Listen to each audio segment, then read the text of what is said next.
Hi, I'm Rocky Smith and I'm director of the Oregon Ghost Conference. We're here in Seaside, Oregon with Aaron Collins, and we're going to take a look around the town and find out a little bit about its history and the events that are happening on this 3-day event that we call the Oregon Ghost Conference. We're here in the Gilbert District in Seaside, Oregon, named after Alexander Gilbert. This is the Gilbert District where we will be doing a ghost tour on Friday night of the Ghost Conference. Seaside has a lot of amazing history, a lot of folklore, and a lot of great stories, and we'll be sharing those all weekend long at the Oregon Ghost Conference. One of the most important stories to talk about in Seaside, of course, shipwrecks. We're here on Broadway in Seaside, and we have a light up above us going off and on. We don't know if the spirits have anything to do with it, but it's right outside the bridge tender, and we were in there earlier talking to the owners. It's a very spirited place here in Seaside, Oregon. Right across the way you see the convention center where we will be having our 3-day conference here. We're really excited about our new home in Seaside after 4 years in Oregon City.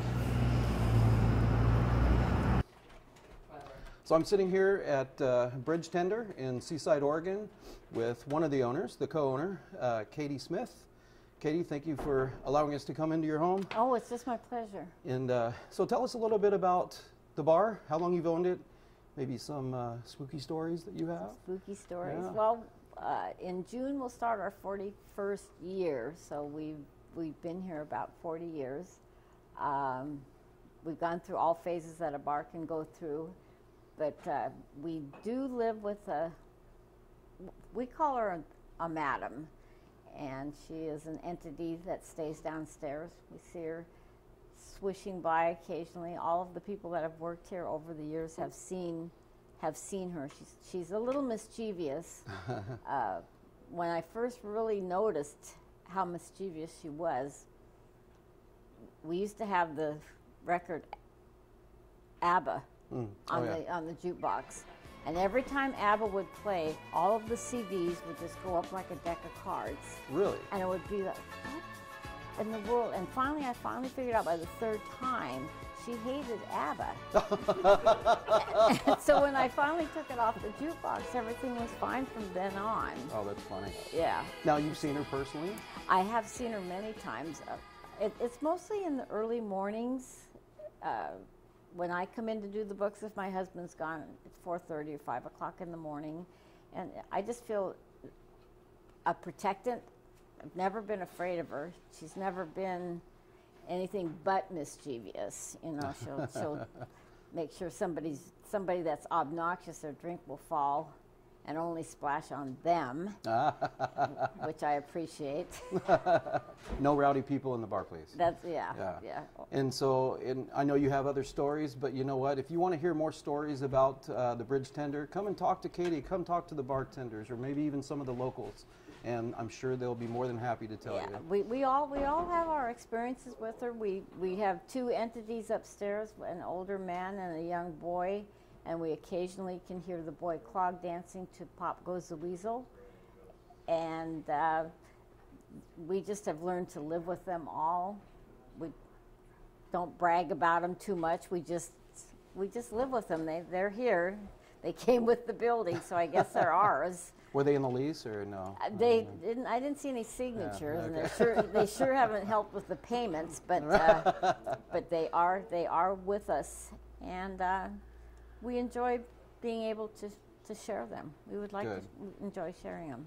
Well, and we're here for the Oregon Ghost Conference, which is the 5th Oregon Ghost Conference, which is taking place here in Seaside at the Oregon Convention and Civic Center, just right around the corner. Actually, we can see it from here. Yes. So, what are you going to do? April 1st, 2nd, and 3rd? Oregon Ghost Conference. Oh, yeah, I could even make a storytelling hour if you'd like. There you go. I'll have a book in my hand and Rocky, I'll tell you wild stories. Yeah, you're out of here. You're out of call.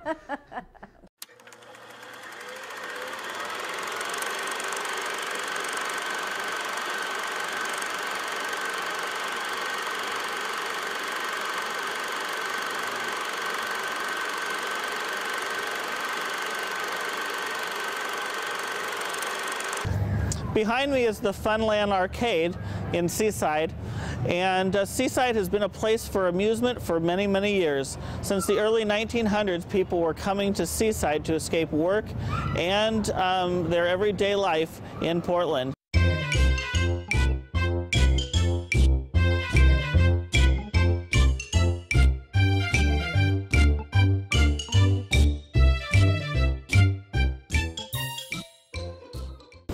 We're here in Seaside at the turnaround, and you see the sign here.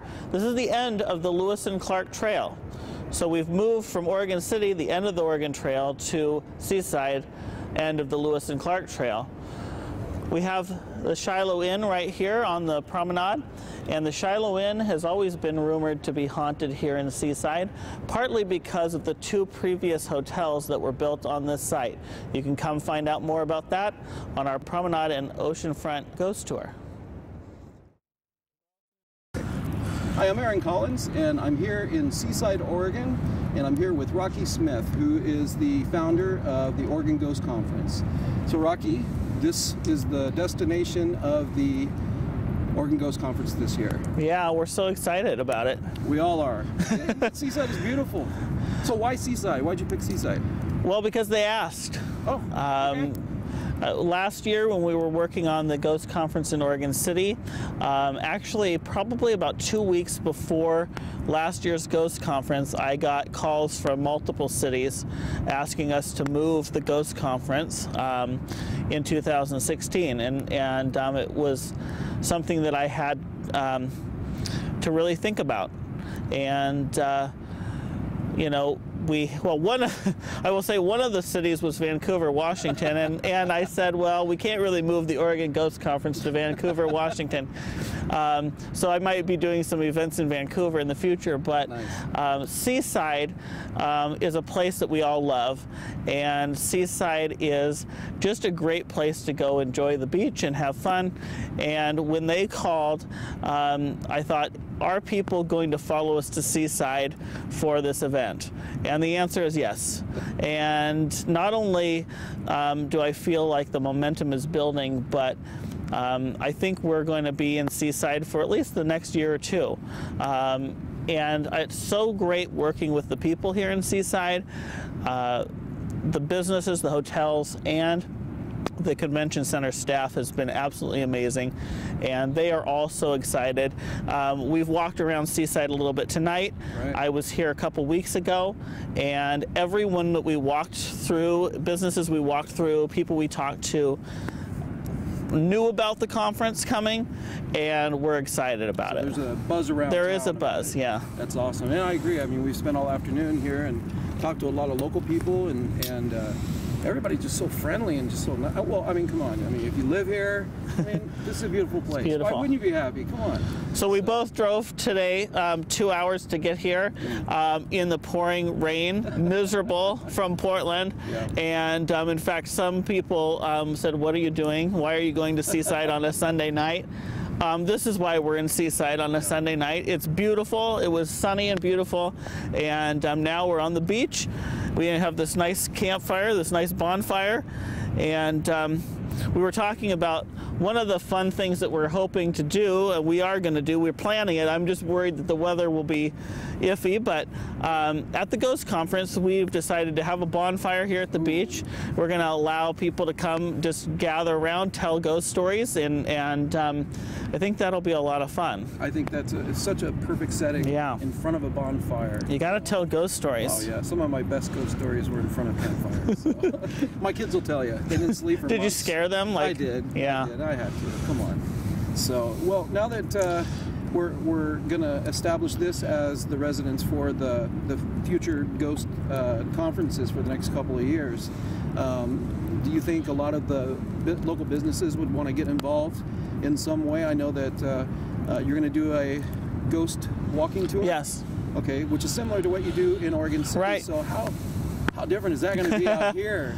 You know. Well, I will tell you that building a ghost tour, it takes some time, and one of the things that, as you know, my interest is in the history. Right. So even when I started the ghost tours in Oregon City, I figured if I had a 10, 20 block area where I could find 5 or 6 ghost stories, that was enough to start a tour. Because the 5 or 6 ghost stories are kind of the umbrella to label it a ghost tour. Right. But if you infill that with the history of the city and the places that you're walking by and the places and people that are part of that history, the tour just builds itself. And so it's once you start telling the stories, other people start telling them. Right. And I will tell you that even a few weeks ago, I was still trying to figure out where I was going to do the ghost tours in Seaside, how much time I would have to do that, and decided that Friday night, since Friday night of the Ghost Conference is going to be our big party, April Fool's Day, but we're calling it April Ghouls. And we're going to have a big April Ghouls bash with a friend of mine, Ray Gordon, and Ben Rice, and they're going to have a big party that night, and so we're only going to have an hour ghost tour on Friday night. And that Friday night ghost tour, we're going to center around the Gilbert district, which we just walked through, and a little piece of Broadway, so kind of the main downtown. And in just the last, few weeks, I've been in contact with several people about various businesses. My trip here a couple weeks ago, I talked to a business owner who shared a lot of ghost stories with me. Tonight we met the owners at Bridge Tender, and so that'll be a place that we'll talk about on the tour. Even the convention center itself has some stories that I've learned over the last few weeks.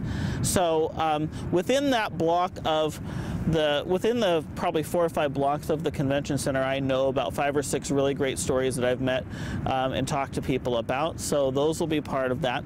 And just a general history of Seaside. And then on Saturday night, we're going to spend most of Saturday night. We'll have a little bit longer of a time for the tour on Saturday night.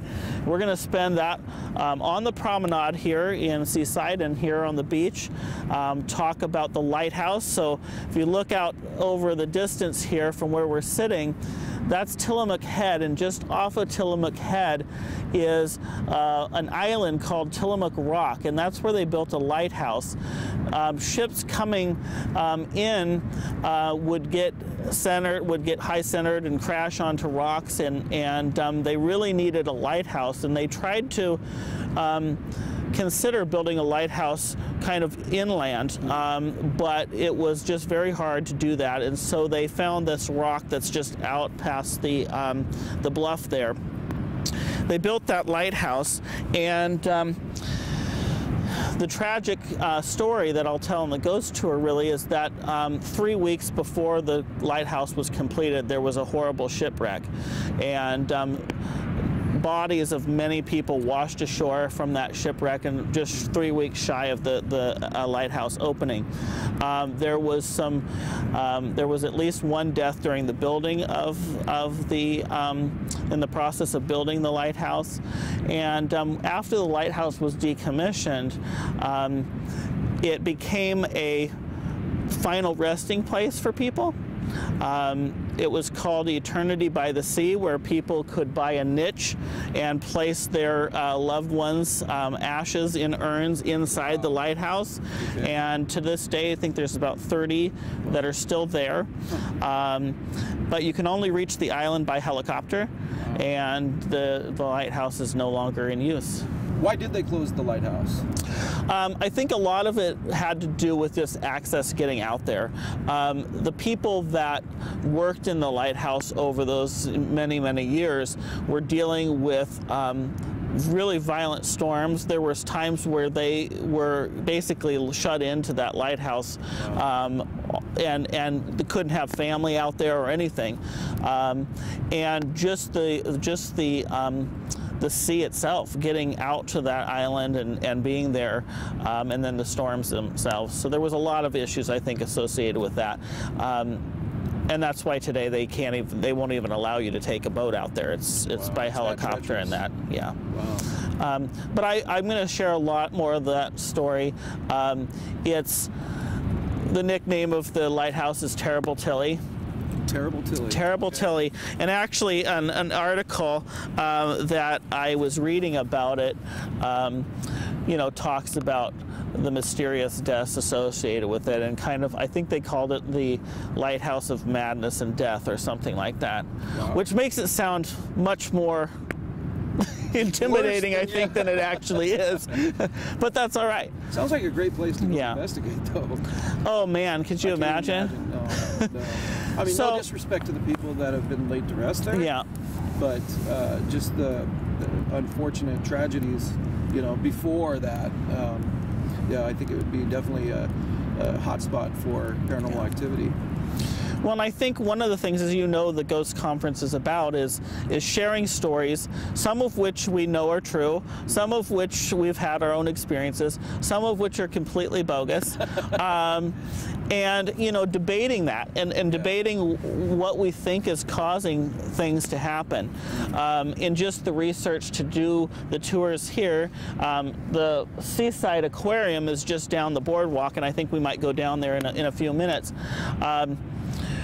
There's a lot of rumors about the Seaside Aquarium being haunted, and it's a very cool historic part of Seaside's history, that building and the uses that were used, what the building was used for before it was the aquarium. Since the 1930s, it's been operating as the aquarium. And so there's all these kind of rumored ghost stories associated with the aquarium, but then when we call the owners and talk to them, they said, oh, well, we've never had any experiences. So you have to weigh the kind of local folklore and stories with the actual people in these buildings to see if they're really true. Exactly. And so we'll be doing a little bit of that. And I think it's okay to share the stories, but also counteract it with, you know, this is only one person's perspective of this. Right. And, you know, somebody that, you know, was in the building once that might have a story, and then weigh that against someone that owns the building and has owned it for many decades and never had an experience. So I think that's kind of, you know, adds to the debate. Yeah. Well, and what I was going to say is, and that's the reason for research, how important it is to do research on different locations. Right. Same thing as paranormal investigating. You hear all kinds of crazy stories about why things are happening, and so died here, and so, and then when we go back to do the research, there has never been a death there. Right. You know, that's been recorded in recorded history. Not to say that there's never been a death there. Right. But still, I mean, there's a lot of stories, and stories get changed over the years, and they get bigger and bigger and bigger and bigger, and further from the truth. Right. So, well, so I think for me, a building not having a ghost story, or a building having, you know, even a made-up ghost story, is not enough for me to not include it in the tour. Right. I may not include it in the tour as a ghost story, though. Right. A building like the Seaside Aquarium, that building has an incredible history. Yeah. So just talking about the history of the building and what was there gives you a good clue to what the entire city was like in that time period, and gives you a real feel for what this community is and was. I'm looking forward to the walking tour myself. Yeah. I have vacationed so many times in Seaside, but I don't know a lot of history, so I'm going to save that for the walking tour. So we're both standing here in front of the historic Seaside Aquarium. Tell us a little bit about the building. When was it built? Some of the history on the building and this location. Okay. The Seaside Aquarium building was built 1924 here on the promenade. And at first, this building was actually a salt water bathhouse and also a swimming pool. That closed in the 1930s, early 30s. And after it closed, the Seaside Aquarium renovated the building and opened it as a Seaside Aquarium in 1937. Hi, I'm Rocky Smith, and we're here in Seaside, Oregon, home of the 5th Annual Oregon Ghost Conference. We're excited to be here in Seaside, and we hope you join us for a weekend of paranormal activity.